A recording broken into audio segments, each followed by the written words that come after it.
Ora, então, boa tarde, senhoras e senhores deputados. Dando continuidade às nossas audições, temos hoje a audição prévia para o Conselho Superior de Informações. Os candidatos são o Sr. Deputado Filipe Neto Brandão, o Sr. Deputado Carlos Eduardo Reis, o Sr. Deputado João Paulo Rebelo e o Sr. Deputado Paulo Muniz. Muito obrigado pela vossa vinda. Os vossos currículos já foram distribuídos por todos os senhores deputados, portanto, todos já vimos a qualidade de cada uma das personalidades que aqui estão presentes e que se candidatam a este órgão importantíssimo. E daríamos início à audição, dando a palavra ao deputado Filipe Neto Brandão. Faz favor, Sr. Deputado. Muito obrigado, Sra. Presidente, senhoras e senhores deputados, caros colegas da lista que será colocada a sufrágio na sexta-feira. Serei particularmente telegráfico e dispondo-me às questões que as senhoras e senhores deputados queiram colocar, porquanto o propósito da indicação de deputados, porque de deputados se trata, e não propriamente pessoas externas à Assembleia, para o Conselho Superior de Informações, a própria lei pressupõe com a indicação aquilo que é o desiderato principal, que é assegurar a pluralidade de perspectivas do Parlamento no Conselho Superior de Informações, na exata medida em que é suposto, para a própria realização da eleição, a indicação de um amplo espectro e, portanto, é consequência prática estar um deputado afeto à posição e um deputado afeto à oposição. É a regra normal decorrente das eleições no Parlamento. No meu caso especial, bom, como os senhoras e senhores deputados sabem, consta do currículo, exerce as funções de membro do Conselho de Fiscalização do Sistema de Informação da República há 6 anos, sendo que o mandato são 4, portanto, as senhoras e senhores deputados, desde há 2 anos, têm a amabilidade de me manter em funções, recusando substituição. Eu registro e o apreço pelo desempenho, mas espero que sexta-feira também me libertem nesse caso. Não há qualquer incompatibilidade, mas, obviamente, solicitei há 2 anos já ser substituído no mesmo. Quer dizer, a própria indicação para o Conselho de Fiscalização é precedida por uma audição nesta comissão e diferentemente do Conselho Superior de Informações, os membros do Conselho de Fiscalização são cidadãos de reconhecida idoneidade e, portanto, a avaliação que se faz, e repito, a indicação para o Conselho Superior de Informações, sendo uma indicação de deputado, a lógica não é exatamente a do Conselho de Fiscalização dos Serviços de Informação da República, mas, digamos, a demonstração da adequação e do perfil está feita a montante, senão não teria merecido a eleição para o cargo que desempenho. Muito telegraficamente, e com isto concluía, as diferenças são manifestas, quer dizer, apenas são órgãos que integram o Sistema de Informações da República, mas o Conselho Superior de Informações, diferentemente do Conselho de Fiscalização, tem uma lógica não proativa, na exata medida em que é um órgão de consulta do Primeiro-Ministro e, portanto, ele reúne a convocatória do Primeiro-Ministro, portanto, a lei não prevê sequer uma outra modo de convocar e, portanto, de reunir o órgão, e é manifestamente um órgão importante na exata medida em que a realidade sobre a qual se debruça é uma realidade crescentemente complexa. Eu costumo citar o filósofo e sociólogo Zygmunt Bauman, conhecido todos com os conceitos da modernidade líquida, porque os fenómenos que afetam a segurança nacional são cada vez mais também polifórmicos, portanto, difíceis de acantonar, desde logo em fronteiras do Estado, mas também da própria natureza do crime e a diferente natureza que ele pode assumir. E estou a ver o candidato também irá a votos nesta sexta-feira para o Conselho Nacional de Cibersegurança, ou seja, também o próprio modo de atuar de quem põe em causa a segurança nacional se vem dilatando e, portanto, aquilo que ponho à disposição das senhoras e senhores deputados é, não apenas, no caso pessoal, a inteligência ao dispor de um sistema que vive da inteligência, mas sobretudo da experiência, porque aquilo que 6 anos de permanente dedicação à fiscalização dos serviços de informação da República, portanto, nas suas 3 vertentes, o Sistema de Informações e Segurança, os Serviços de Informação Estratégica de Defesa e o CISMIL, que também faz muitas vezes ignorado, o Conselho de Informações e Segurança Militares, também fazem parte do sistema, permitem-me, passa em modéstia, ter uma opinião qualificada se pelo Primeiro-Ministro vier a ser solicitado sobre a mesma. E com isto concluía, pondo-me, obviamente, ao dispor das senhoras e senhores deputados. Muito obrigado, Sr. Presidente. Muito obrigado, Sr. Deputado. O Sr. Deputado Neto Brandão é candidato efetivo deste órgão, assim como o Sr. Deputado Carlos Eduardo Reis, a quem agora dou a palavra. Faz favor. Muito obrigado, Sr. Presidente. Agradecer naturalmente a oportunidade. Dizer que é um gosto estar aqui na primeira comissão por estas razões e aceitei esta indigitação, este convite, enfim, é um convite, porque percebo a responsabilidade da missão e sinto-me honrado naturalmente por isso, mas também estar acompanhado, ou eu a acompanhar, enfim, estamos acompanhados uns dos outros, pelo deputado Filipe Neto Brandão, pelo deputado João Paulo Rebelo e pelo deputado Paulo Muniz, que são pessoas, de facto, com uma dimensão política, académica e cívica que eu acho que garantem o funcionamento, a representação da Assembleia da República naquilo que se pretende, que é, como disse o deputado Filipe Neto Brandão, de aconselhamento, mas garante essa experiência para podermos ser úteis neste órgão. E para falar do Conselho Superior de Informações, acho importante perceber qual é a gênese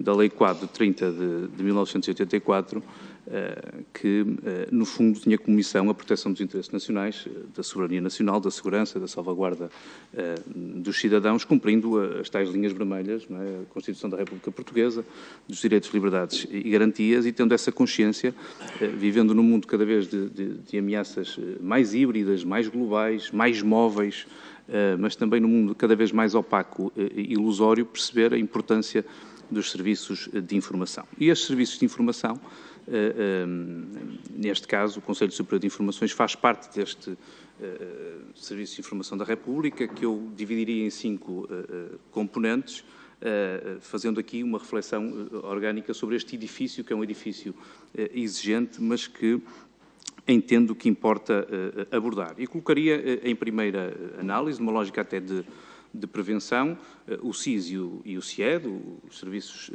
de Informação e Segurança, numa lógica interna de prevenção do terrorismo, da sabotagem, da espionagem, da criminalidade organizada, da proliferação das ameaças ciber cada vez mais em voga, tudo no fundo que possa destruir o nosso Estado de Direito e a nossa organização da forma como a conhecemos, o CIED, exatamente na mesma medida, mas para outro tipo de ameaças externas e que ponham em causa as comunidades portuguesas, os interesses externos, as ameaças transnacionais que muitas vezes e a todo o tempo ocorrem e, portanto, este seria o primeiro pilar daquilo que eu entendo que são os serviços de informação da República Portuguesa, controlados, se me permitem a expressão, ou fiscalizados, peço desculpa, fiscalizados pelo Secretário-Geral do CIRP, naquele que é o interface que é necessário para tanto o SIS como o CIED serem produtivos nos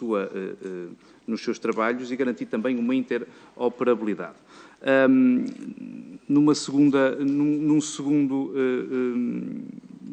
pilar, ou numa terceira componente, não num segundo pilar, os serviços de fiscalização o Conselho, aliás, de Fiscalização dos Serviços de Informação da República Portuguesa, de que faz parte o deputado Filipe Neto Brandão, e não vou perorar muito sobre esta matéria, podendo aqui incorrer em algum, em algum erro, mas é sabido que essa função de controlo é fundamental para perceber se os trabalhos dos serviços decorrem segundo a lei, se protegem os direitos, liberdades e garantias e se a Constituição da República Portuguesa está sempre presente naquilo que são a recolha dos dados para prevenção das ameaças que já aqui discorri. Há uma outra comissão que é de fiscalização de dados do CIRP, como o nome indica. Esta não é constituída, é constituída, aliás, por 3 magistrados do Ministério Público que fiscalizam esses dados e que garantem que, muitas vezes ordenando até o seu cancelamento, muitas vezes chegando até à correspondente ação penal, mas que têm uma importante tarefa de fiscalização neste contexto. E depois, a quinta componente, que é a que nos traz aqui hoje, que é do Conselho Superior de Informações, que no fundo é um centro, um interface orgânico de responsáveis ministeriais, porque este órgão é sobretudo constituído por ministros do Governo, Ministro da Defesa Nacional, Ministro da Administração Interna, da Justiça, dos Negócios Estrangeiros, das Finanças, os de Estado e naturalmente, e da Presidência, pelo Chefe de Estado-Maior-General das Forças Armadas, pelos 2 Presidentes dos Governos Regionais, pelo Secretário-Geral do CIRP, que já aqui falei, e por 2 deputados eleitos pela Assembleia da República, representando a Assembleia da República em toda a sua dimensão. E por aquilo que fui dizendo até aqui, entendo que é importante qualificar este sistema de informações como robusto e até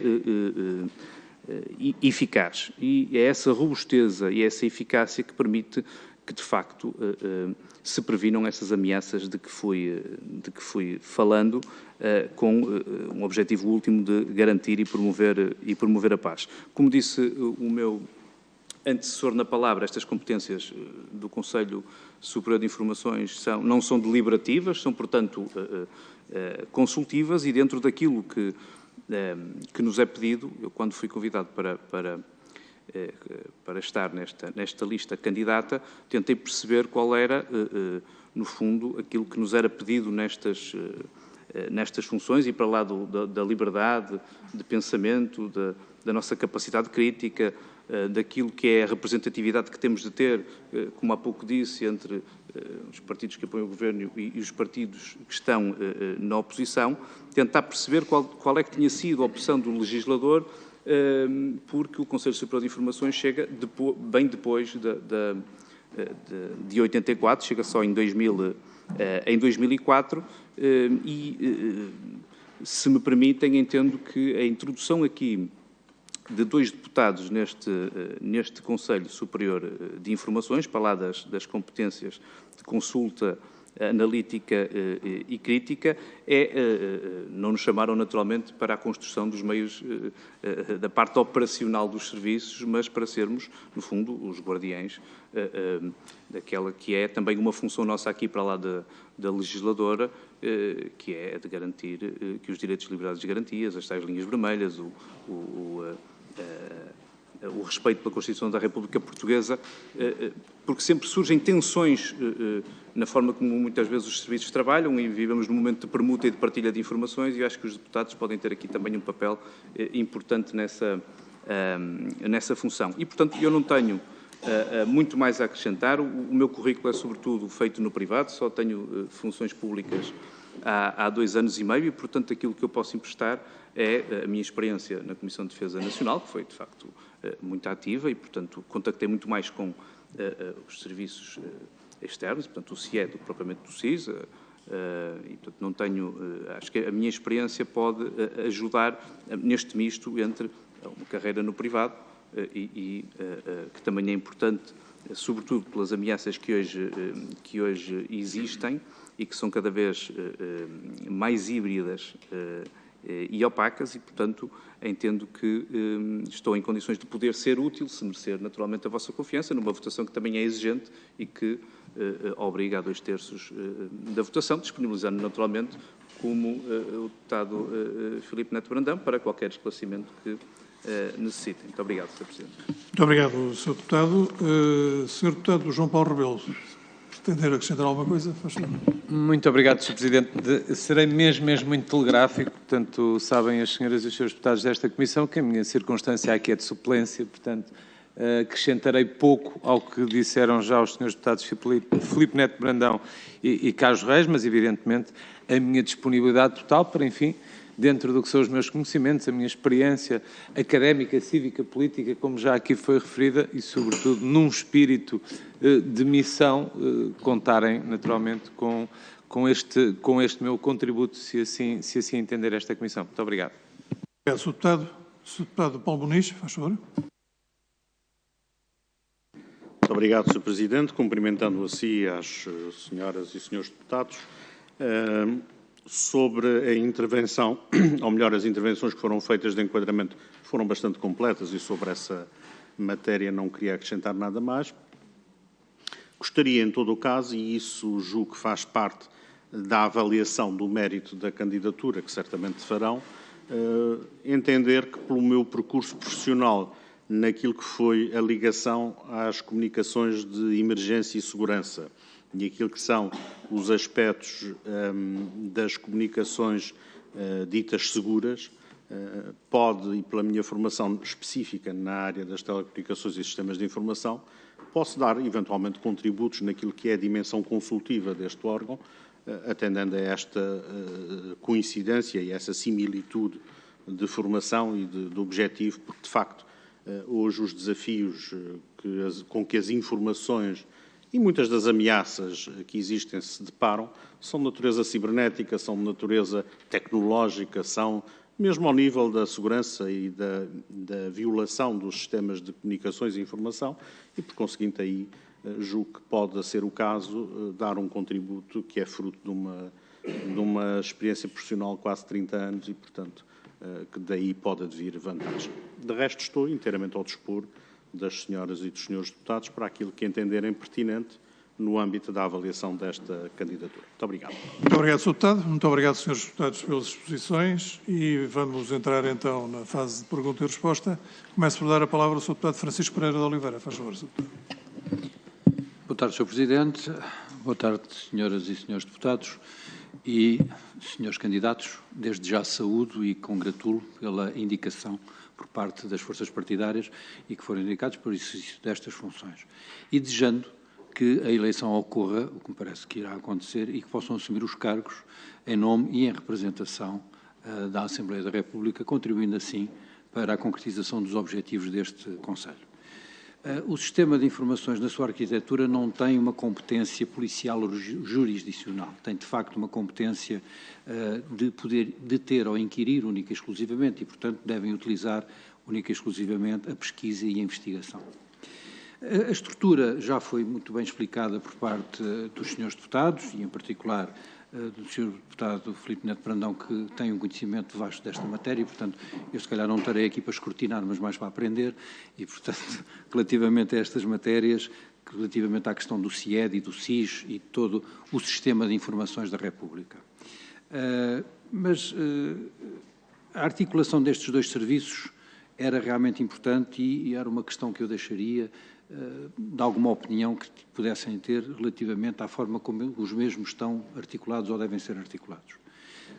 Eu penso que o sistema de informações que estamos neste momento, o Sistema Superior de Informação, é de facto um centro de interface orgânico entre responsáveis últimos na política de informações e o Primeiro-Ministro, de forma a aconselhar, porque isto é meramente consultivo, mas, na verdade, este órgão consultivo tem algumas competências que eu diria importantes, apesar de ser meramente consultivo e, como diziam os seus deputados, também reúne por convocatória do Sr. Primeiro-Ministro, é ele que tem a competência, mas, de facto, o artigo 18, e na linha C desta Lei 3084, faz referência a que o Conselho deve propor a orientação das atividades a desenvolver pelos serviços de informação. Há, portanto, aqui uma competência que, apesar de consultiva, é extremamente importante. Deixava aqui já uma nota também quanto a uma questão que tem sido muito falada e que já foi alvo também de acórdãos do Tribunal Constitucional, nomeadamente os metadados, e até que ponto é que os limites constitucionais permitem aos serviços de informação exercer as suas funções, designadamente no que diz respeito à vigilância e outras ferramentas utilizadas. Portanto, qual a imagem que tem relativamente a esta questão? Quanto à informação Schengen, também que é outra questão do controle de fronteiras externas, verifica-se que o SIS, não tem a ver com o Conselho Superior de Informações, mas o SIS não pode assistir ao sistema de informação, o que é estranho, portanto, informação Schengen, o que seria importante para o desenvolvimento das atribuições do Sistema Geral de Informações da República. Já tinha falado há pouco se tem alguma posição sobre o modelo de relacionamento entre o SIS e o SIED e, apesar de ter uma função consultiva, deverá ao mesmo ter, ou não, uma visão essencialmente nacional, despido de vestes partidárias, não obstando, no entanto, a pontos de vista diferenciados. E, portanto, faço aqui a diferença entre aquilo que serão as posições políticas daquilo que são as opiniões técnicas ou, eventualmente, que cada força política possa ter, desejando, mais uma vez, que a eleição ocorra, que os seus deputados sejam eleitos e que tenham um grande sucesso no exercício das suas funções. Muito obrigado. Muito obrigado, Sr. Deputado. No fim dos anos 90, eu tive uma conversa com um diretor dos serviços de informação de um país importante do mundo ocidental. E ele perguntou-me como é que estavam a funcionar os nossos serviços secretos. E eu respondi-lhe que nós não temos serviços secretos, temos serviços de informação. E a resposta dele foi, então para que recolhem a informação se depois não a tratam nem trabalham com a informação? É melhor fecharem tudo. Não é? Não foi fácil responder-lhe.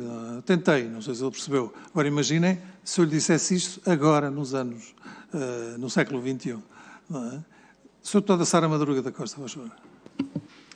Muito obrigada, Sr. Presidente. Cumprimentar as senhoras e os deputados e começar, obviamente, por cumprimentar todos os candidatos, agradecendo desde já a disponibilidade de cada um para aceitarem ser candidatos a um órgão com esta importância fundamental, como vimos aqui por todas as exposições que foram feitas em relação à arquitetura do sistema de informações português.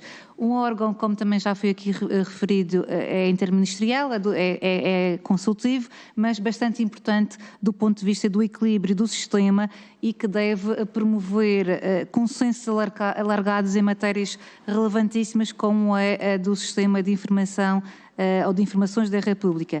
Também relevar aqui a circunstância de todos os candidatos serem deputados, de terem uma relevante experiência parlamentar, como já foi também aqui e ficou bastante patente, quer no âmbito da fiscalização dos serviços da República, como foi aqui referido pelo Sr. Deputado Filipe Neto Brandão, que acompanha estas matérias já há 6 anos, mas também composto também por outros senhores deputados, nomeadamente o Sr. Deputado Carlos Reis, com larga também experiência em matéria de defesa, áreas que consideramos relevantíssimas para uma boa prossecução das suas funções, caso venham a ser, como nós desejamos, eleitos esta semana.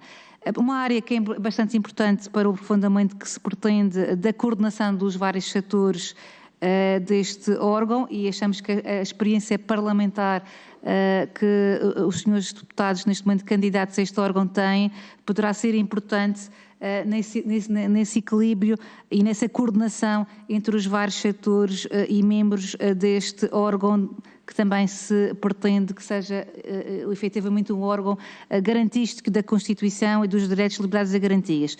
Gostaríamos apenas de colocar algumas questões de âmbito mais genérico, tendo em conta que gostaríamos de saber, nesta altura em que nós nos encontramos, de uma grande incerteza quanto ao presente, mas também em relação ao futuro, de quais são as expectativas que possuem para o exercício e para o desempenho deste cargo, que também, como aqui já foi referido, é um órgão que é presidido e convocado pelo Sr. Primeiro-Ministro e, portanto, tem essa particularidade que também não deixa de ser relevante para aquelas que serão certamente as expectativas para o desempenho do cargo e perceber quais serão, na vossa opinião, os maiores desafios que esperam encontrar no desempenho desta função, e também socorrendo-me aqui daquela que foi a intervenção do candidato, o Sr. Deputado Paulo Muniz, que referi que os enormes desafios tecnológicos e de comunicações que também se nos apresentam, qual também será a vossa expectativa e o vosso posicionamento em relação a esses desafios nesta conjuntura que todos nós certamente consideramos bastante relevante e bastante aliciante em termos da incerteza que vivemos, quer no nosso país, quer no enquadramento geopolítico mundial do presente. E, Sr. Presidente, nada mais tenho a colocar, porque realmente a explicação de cada um dos candidatos foi bastante relevante para percebermos da sua disponibilidade e da sua assertividade em relação ao conteúdo de cada experiência de cada um, que será certamente enriquecedora para a persecução das funções deste órgão consultivo e de coordenação interministerial. Obrigada. Muito obrigado, Sra. Deputada. Sra. Deputada Patrícia Gil Vaz, faz favor. Obrigada, Sr. Presidente. Cumprimento também os restantes deputados aqui presentes. Cumprimento em especial os candidatos. A Iniciativa Liberal teve a analisar os currículos, dos quais parabenizo, e acho que são pessoas com elevadas competências técnicas para o cargo referido. Eu ia colocar algumas questões que também já foram colocadas, portanto, resta-me subscrevê-las para não estarmos aqui Muito obrigado, ser Sra. Deputada. redundantes. Obrigada. Dou a palavra de novo ao Sr. Deputado Neto Brandão. Peço desculpa. Sabe porquê? É que eu vi-o levantar-se. Não foi? Mas não reparei para onde. Sr. Deputado Pedro Filipe Soares, faz favor. Fui tratar de uma necessidade biológica à base de cafeína, Sr. Presidente. Cumprimentar, obviamente, todos os candidatos, dá-se a circunstância de ser ainda uma propositura muito masculina neste contexto, dar nota de que no que toca à forma como está organizado o sistema de informações da República Portuguesa e do qual faz parte também no contexto geral do seu pensamento o Conselho Superior de Informações, há uma divergência grande na postura do Bloco de Esquerda e daquilo que atualmente existe na realidade.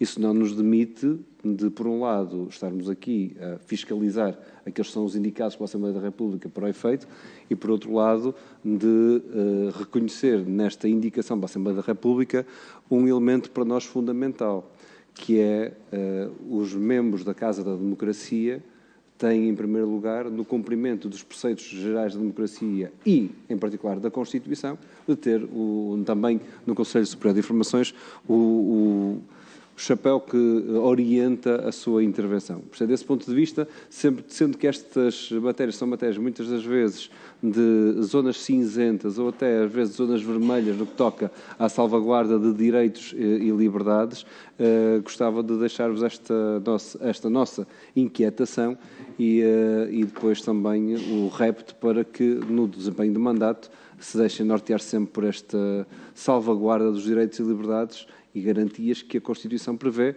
e que estão acima de outros valores que às vezes são concorrentes e muito mais securitários nesta lógica. Muito obrigado. Muito obrigado, Sr. Deputado. Não sei se há mais inscrições. Não havendo mais inscrições, agora sim, Sr. Deputado Filipe Neto Brandão, faz favor.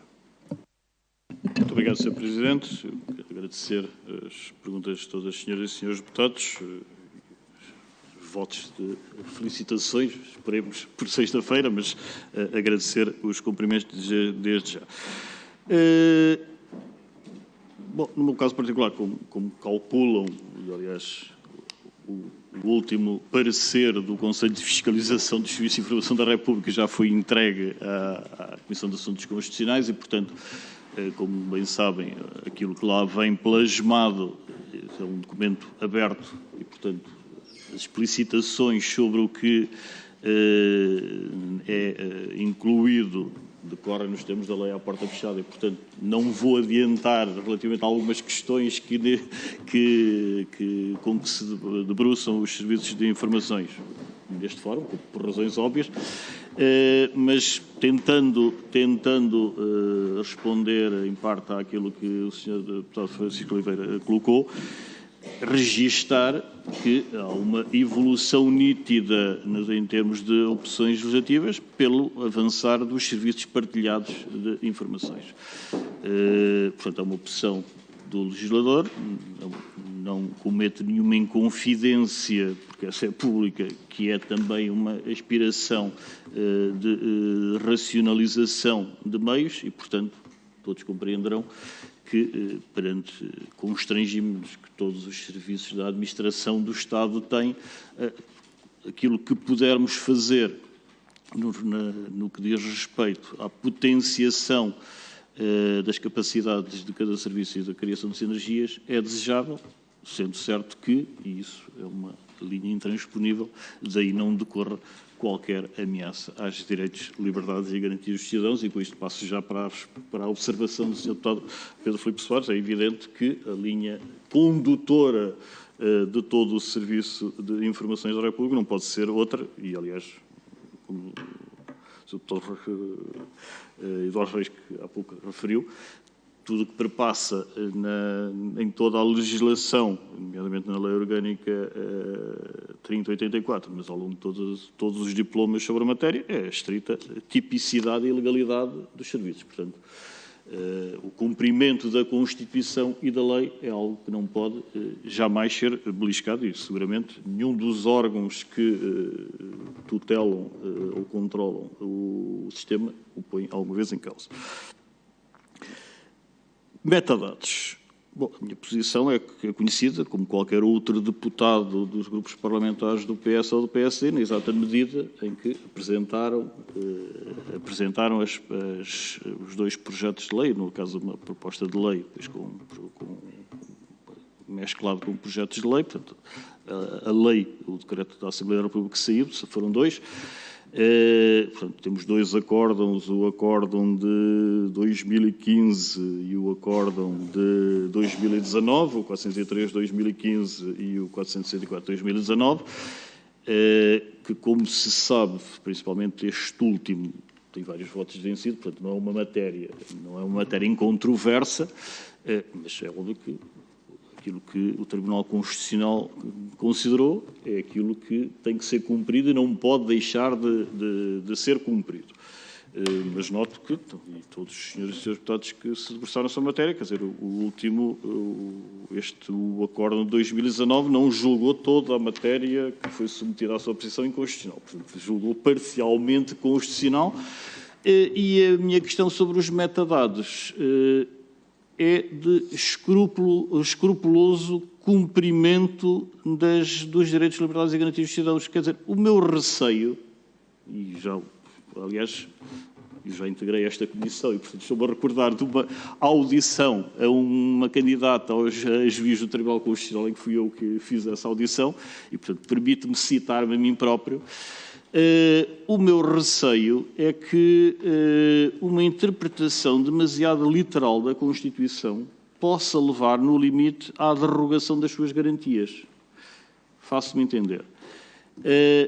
Em 2015, no dia 13 de novembro de 2015, só havia 2 países na Europa que não tinham acesso, os serviços de informação, acesso a metadados. Depois de 13 de novembro de 2015, só Portugal. E o que é que aconteceu a 13 de novembro de 2015? Morreram 130 pessoas em Paris, aliás, morreram 137, mas 7 eram precisamente os terroristas, eu, portanto, quero distinguir entre os cidadãos e os terroristas, foram mortas 130 pessoas em Paris. E todos aqueles que na Assembleia Nacional Francesa pugnavam pela impossibilidade da alteração da legislação, na semana seguinte aprovaram, e neste momento a consequência é, em França temos dos regimes mais permissivos da Europa no que diz respeito à transferência de funções que devem estar reservadas aos tribunais para um fórum que não é o judicial. E, portanto, a minha preocupação é precisamente manter dentro do plano judicial aquilo que deve ser mantido.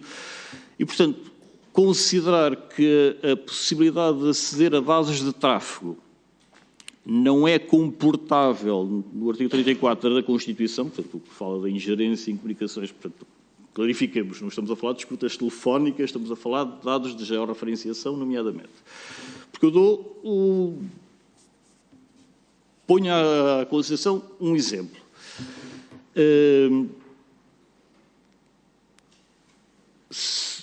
Ao cidadão A, os serviços de informação ou qualquer outra entidade tem conhecimento que se deslocou ao território nacional. Sobre essa pessoa há uma suspeita, mas não é arguido de nada, de estar ligado a uma rede terrorista, mas há vaga suspeita de pertencer a uma determinada rede. A impossibilidade de saber, quando chega ao território nacional, se ligou à sua mãe, porque a referência permite saber a quem ligou, não é o que disse ou deixou de dizer. Porque se ele vier passar férias ao Algarve e ligar à sua mãe, não há problema nenhum. Mas se de repente descobrirmos que ele está a ligar a mais 2 ou 3 pessoas igualmente referenciadas como possíveis ligações a entidades terroristas, e por coincidência essas 3 pessoas se encontram no mesmo espaço do território nacional, a probabilidade de se virem a juntar para a prática de um crime com consequências terríveis é enorme. Foi isso que aconteceu em França. E temos que pensar também que aquilo, e os juristas sabem-no bem, aquilo que o esquema em que está assente o direito penal, os pressupostos dos fins das penas, nomeadamente a ideia de que a inflicção de um mal consubstanciado na pena tem capacidade de prevenção geral ou dissuasão do crime, cai por terra se alguém está predisposto a fazer-se explodir. O problema é esse, quer dizer, o direito penal existe para que se dissuadam, além da reinserção do próprio, mas em termos de prevenção geral de integração, para que se dissuadam a prática de crimes através da ameaça da pena, e por isso é que sistematicamente se aumentam penas, etc. Primeiro porque elas existem para dissuadir um comportamento, mas quando estamos a falar de fenómenos em que o autor do crime se faz explodir, manifestamente a ameaça penal é totalmente irrelevante.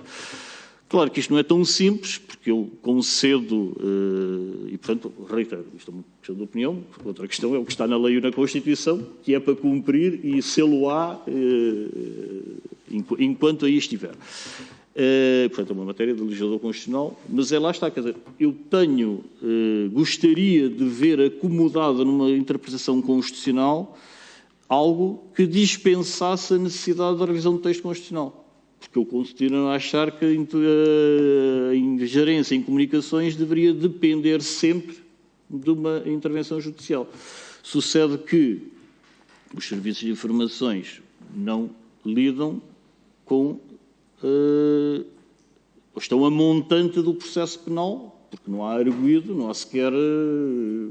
E, portanto, aí também, e por isso é que eu tenho que conceder a razão a quem decidiu, portanto, não é uma decisão absurda, pelo contrário, está bem fundamentada estas duas decisões do Tribunal Constitucional. Portanto, reconheço-lhes valia. Estou a dizer é que tem, assim como há votos de vencido, que ponderaram mais ou menos nos mesmos moldes a que estou a explanar, essa questão, porque é evidente, não existindo arguidos, não há também a proteção que decorre da própria Constituição de arguido. Portanto, um cidadão estar a ser objeto de alguma monitorização, quando nem sequer foi constituído arguido, não é uma questão irrelevante e de sumenos. E, portanto, é que ela tem que ser ponderada na estrita proporcionalidade e, portanto, respondendo concretamente, e com isto me calava, a questão dos metadados, nessa perspectiva, não é por acaso que Portugal é o único país que essa realidade não é, que essa matéria não é uma realidade, e eu espero que não se coloque durante muitos e muitos anos a premência de alterar. Mas, portanto, acho que teria sido avisado, e é avisado, ouvi dizer que alguns ecos li no jornal, portanto, eu tenho as maiores dúvidas que com esta jurisprudência firmada seja ainda possível, pela via legal, vir a... Portanto, Já foram 2 acórdãos que declararam inconstitucional, repito, tirando a parte que foi declarada conforme, portanto, dificilmente do ponto de vista legal a situação poderá ser alterada. Portanto, a única coisa, concluindo, é que a minha predisposição foi plasmada na propositura e no apoio às propostas e projetos de lei que o consagraram. Muito obrigado.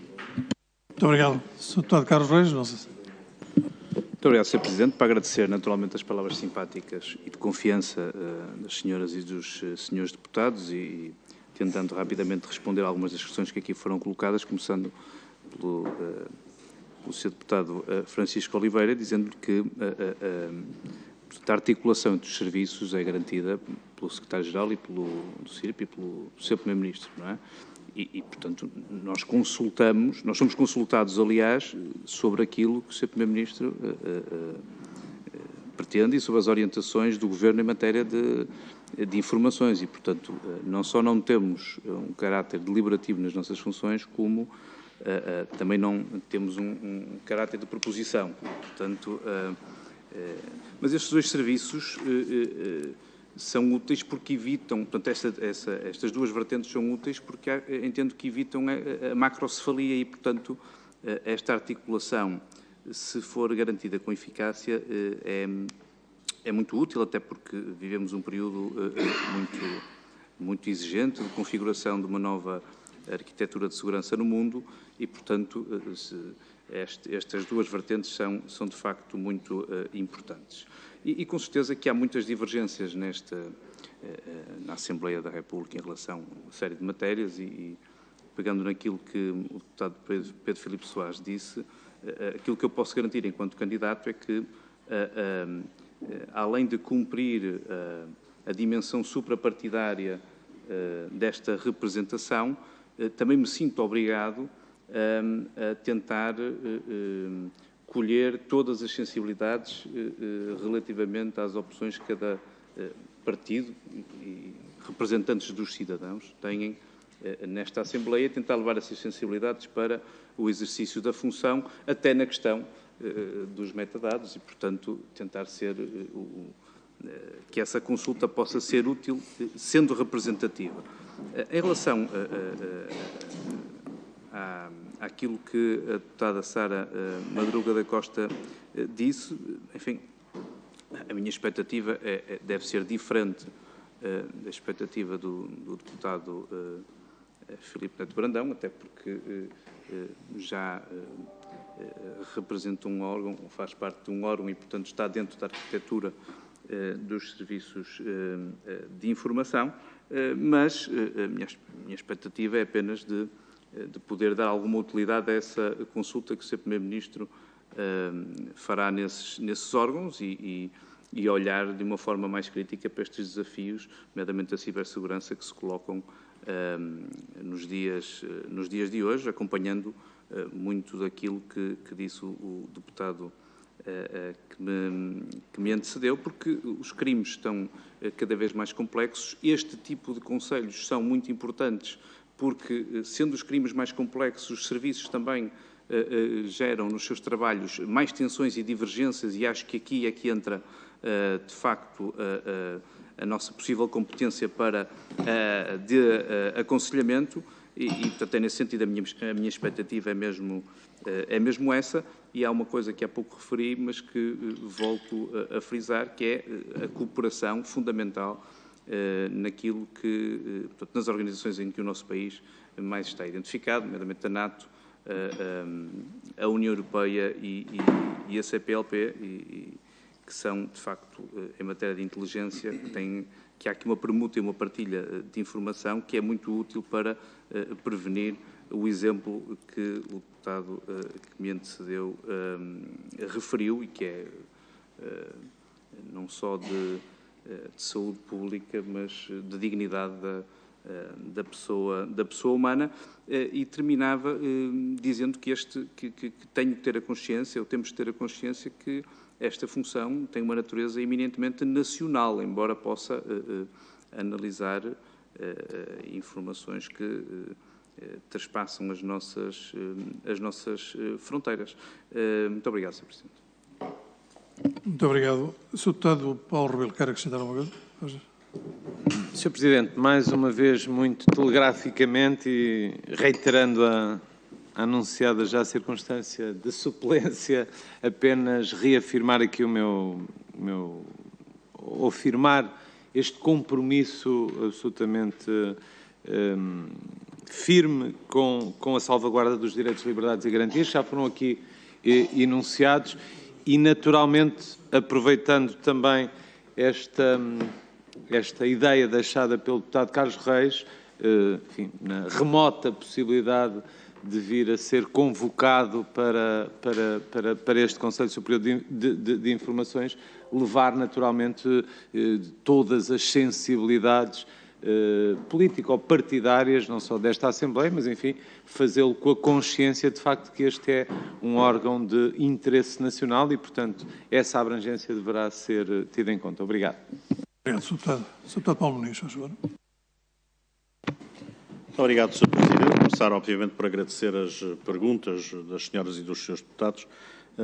Na substância, as intervenções que me precederam foram suficientemente esclarecedoras e abalizadas no tema. Eu só gostaria, em relação àquilo que se prende com os metadados, de trazer à discussão, digamos, de facto, uma dimensão que, por vezes, eu julgo que ainda não está suficientemente amadurecida do ponto de vista do edifício legislativo e da nossa discussão política, tem a ver com, precisamente, os direitos, liberdades e garantias individuais. Eu ouvia com atenção o Sr. Deputado Filipe Neto Brandão e lembrava-me que, porventura, aquele mesmo senhor que veio passar férias ao Algarve, assim que se aproximou de Vila Moura, porque o GPS do telemóvel detectou esta circunstância, começou a receber ofertas de pizzas e de restaurantes à volta e, portanto, digamos, pelo menos os restaurantes começaram a saber que havia ali um potencial cliente de comida italiana ou árabe ou aquela que fosse. E, portanto, isso só para brincar um bocadinho com uma coisa séria, e portuguesa também, no sentido de dizer que nós temos, é verdade, nós temos aqui algum cuidado que devemos ter na defesa destes direitos fundamentais e constitucionais, mas não nos podemos abstrair do mundo real em que estamos a viver, em que um conjunto de plataformas informáticas e eletrónicas que nós voluntariamente acedemos e permitimos, muitas vezes para mera subscrição, de receber uma promoção ou uma informação, acabam por ser fiéis depositárias do nosso percurso geográfico permanente e até moldarem as nossas opções e tendências enquanto consumidores e enquanto comportamentos, não é? E, portanto, é preciso também ver aqui, digamos, um bocadinho essa situação anacrónica que é, não, sim senhor e tal, é preciso ter muito cuidado, e de facto é. Mas, quer dizer, vamos também olhar para aquilo que é o que já é habitual e começar a pensar se não temos que introduzir nessas matérias também alguns instrumentos do ponto de vista do quadro normativo e legal para começar a proteger também os cidadãos desta proliferação de informação sensível, pessoal, por parte dos utilizadores que não estão muitas vezes sequer autorizados a fazê-lo e fazem numa base diária, e nós, praticamente todos, já fomos alvos e experienciamos esta, entre aspas, devassa informática. Portanto, só deixar essa nota que, de facto, há que haver também este cuidado que não subjaz só numa tarefa de função primordial dos serviços de inteligência em matéria de proteção do país, mas estamos a falar de um conjunto de informação recolhida por entidades muitas vezes que se escondem perante negócios e empresas com o objetivo de colher informações para países terceiros. E esta em si mesmo é uma ameaça que muitas vezes nós negligenciamos e, de facto, acho que vamos evoluir para um modelo que nos deixe a singularidade em termos de tratamento de metadados como temos no contexto europeu ocidental. Muito obrigado. Muito obrigado, Sr. Deputado. Resta saber se a mãe do jovem invocado pelo Sr. Deputado Neto Brandão não era a líder da organização terrorista. Não é? Nós temos sempre este espírito maternal de que as mães são sempre boazinhas, não é? E nestes serviços não há informação inútil, a não ser depois do caso estar resolvido. Não é? É isso mesmo. Muito obrigado, senhores deputados. Tenho a certeza que reúnem as condições para exercer as funções que exercerão, mas o voto é soberano e por isso aguardemos por sexta-feira e muito obrigado pela vossa presença e pelas vossas respostas.